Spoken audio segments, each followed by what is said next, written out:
Welcome back to another episode of Rock Boys Football. Monday afternoon, we get the official Florida State depth chart heading into 2025, heading in to the week one opener against Alabama. Now, many of the Florida State fans who've been rocking with the boys for a while know how fired up I am about this episode.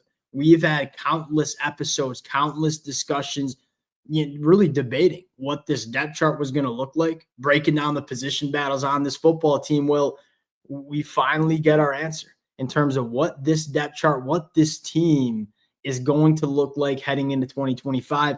Two things right off the bat before we get nitty gritty. Number one, Florida State really does like these freshmen on their roster. And we've heard that feedback all the way back to spring practice through fall camp is, look, it wasn't necessarily the flashiest 2025 recruiting class that Florida State brought in.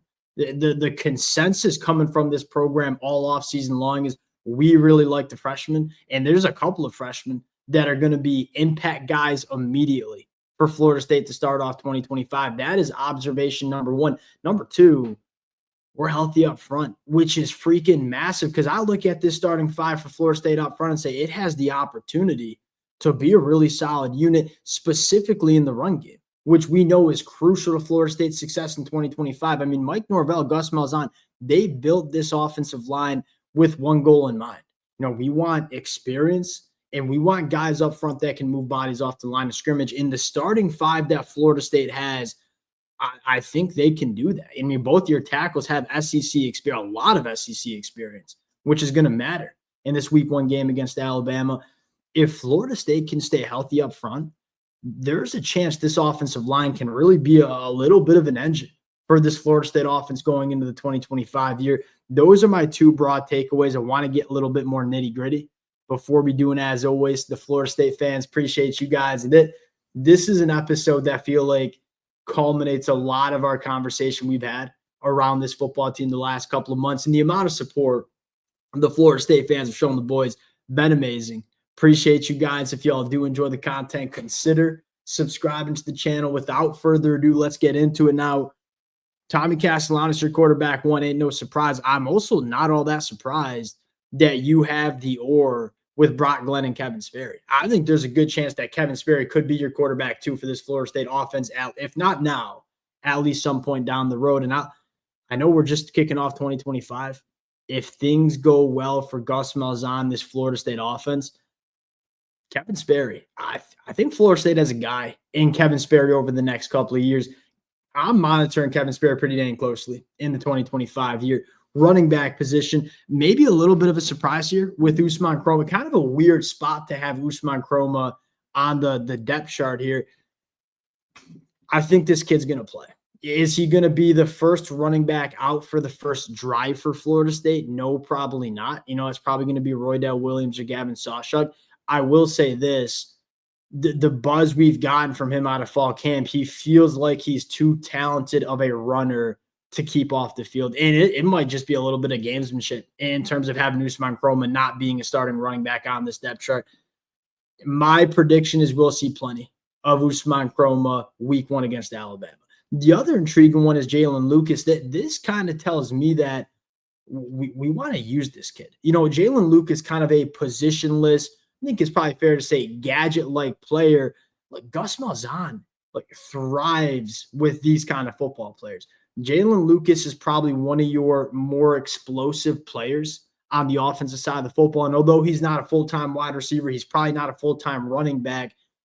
I think you'll see 10 to 15 snaps, and I think you will see a couple of plays that are designed to get Jalen Lucas the football in space and let him go make plays. He's a guy that in one play can change the game in ways that Florida State just didn't have last year.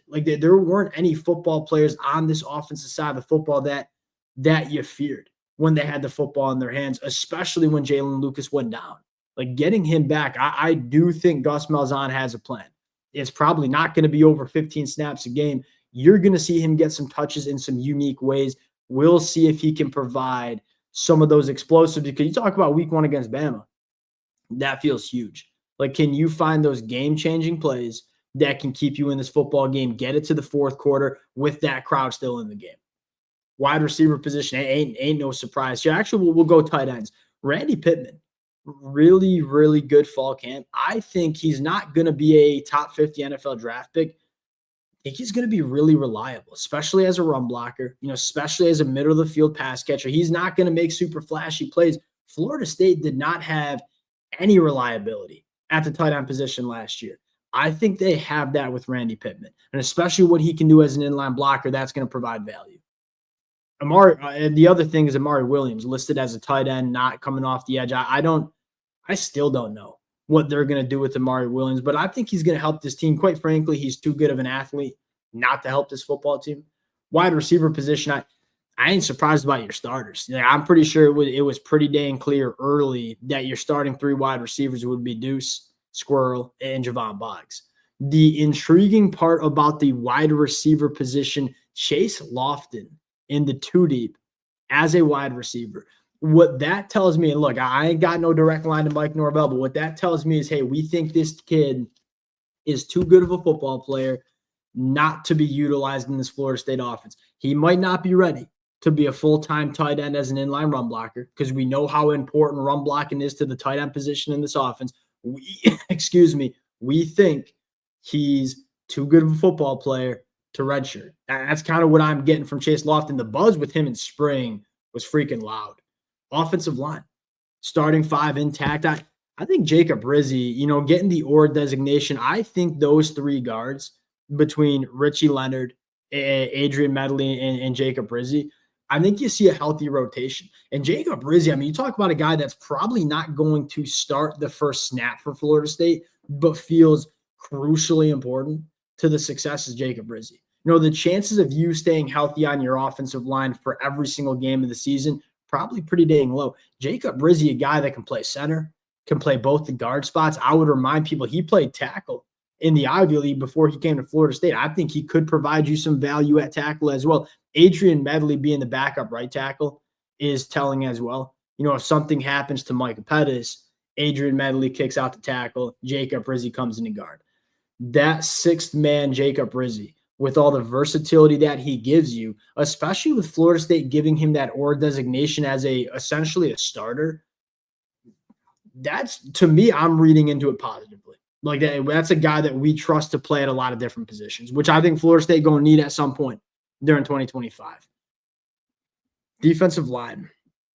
There's one real big concern here, at least the way I look at it, in that the massive storyline, Jason Jenkins starting. Like we expect Jason Jenkins maybe to have a full workload in this game. Huge. I think Jason Jenkins a really good football player that gives you a lot of versatility. Can stop the run, get after the passer. Outside of Darrell Jackson, I'll say this, kind of call my shot here. You might be your second best defensive lineman on this football team. That ain't a shot at James Williams, but in terms of a complete football player that gives you versatility, Jason Jenkins is a really good football player.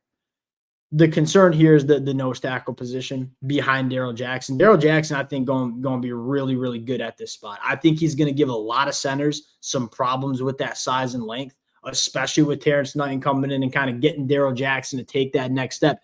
My concern is when Darrell Jackson is off the football field,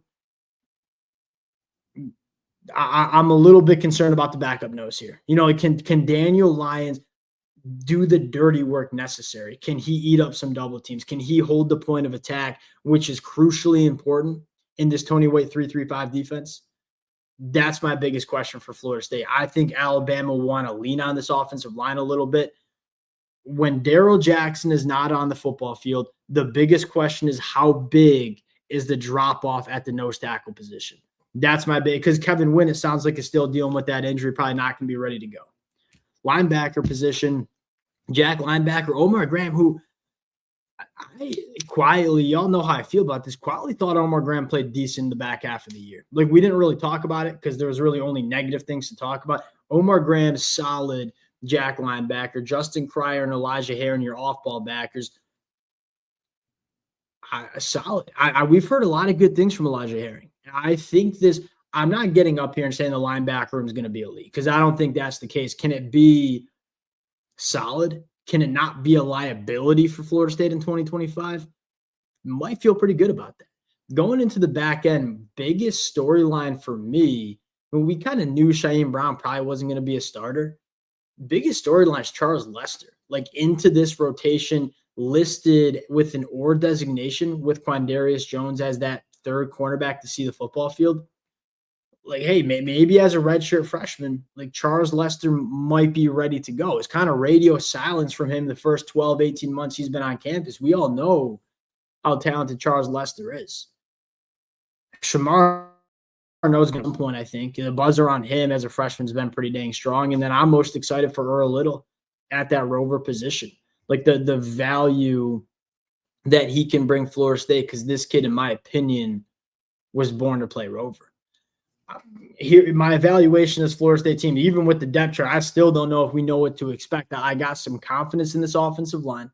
I got some confidence in Gus Malzahn scheming up a run game that can have success. Look, if you can run the football successfully against Alabama, you're gonna have a shot to win this football game. My biggest question is, who are the difference makers that are going to make Ty Simpson's life difficult in the pocket? Right? We think we're solid. We think we got some decent depth on the defensive line. Who's going to step up and make Ty Simpson's life hard on Saturday afternoon, especially with some of the weather? And then the question is, hey, do we have enough bodies where we can stop the run? Going to be a really fun team. We're going to learn a lot about this football team week 1 against Alabama. Wanted to hop on, talk about the depth chart. Appreciate you guys rocking with it. If y'all do enjoy the content, consider subscribing to the channel. We'll talk to y'all later.